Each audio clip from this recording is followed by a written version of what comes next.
common fear that I've heard voiced amongst students is about taking multiple science courses in a single term. So maybe that's 2, 3, or even 4 science courses at one time.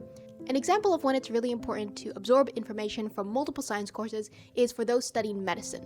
So in this video, I'm going to be sharing the tips and strategies that I use to keep up with all my science courses and to successfully take maybe 2, 3, or even 4 science courses at a time in university. Tip number 1 is using the Feynman technique. Now, the way this works is that you will learn information, whether by reading or from lecture, and then you will attempt to explain it in the simplest terms possible. Just imagine as if you were explaining the concept or the information to a small child, perhaps 12 or 7 years old. And so you'll really want to break it down into the most basic level that you can. If you find yourself unable to break the concept down and explain it in very nice and simple terms, then that means that you don't understand the concept enough. And so at that point, you would go back to your notes or the book to solidify the concept and then try again. Related to the Feynman technique is the strategy of active recall. Now, active recall is all about essentially quizzing yourself as much as you can. And so some study methods that help with this are flashcards and using Cornell notes.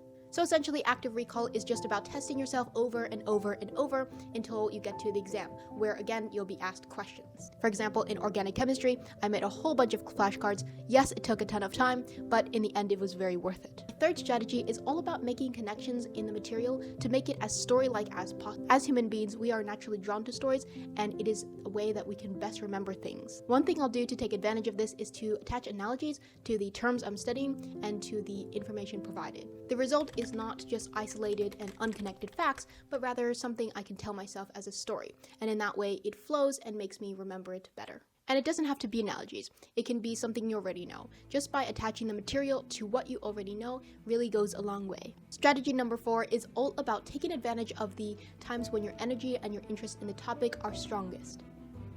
Now, what you're going to want to do for this strategy is to observe when your energy and your interest are highest for studying a particular topic. And then when that time comes, you're going to really want to take advantage of that and maximize your absorption of the material.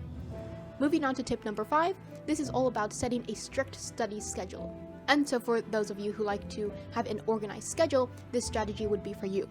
What you can do here is to split your study times into certain science subjects. Or you can split certain days and assign certain days to certain science topics. In any case, for this strategy, you'll end up with a neat list of when you're supposed to study particular topics.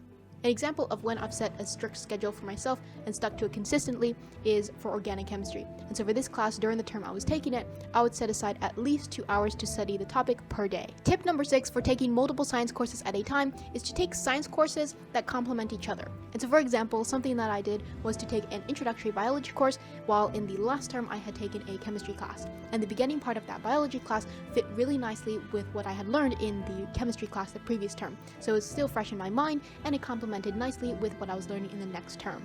A really nice thing to do is to choose multiple science courses in the same term that complement each other. So this might be 2 biology courses, 2 chemistry classes, it might be an ecology class, an environmental science class, and so on and so forth. The 7th strategy here is perhaps my favorite, and this involves going to professors' office hours and having a one-on-one conversation, basically a tutoring session with the person who's teaching the course. In my earliest days of university, I would go as much as possible and as consistently as possible to professor office hours. And what this allowed me to do is to build a very, very strong foundation in the introductory science courses.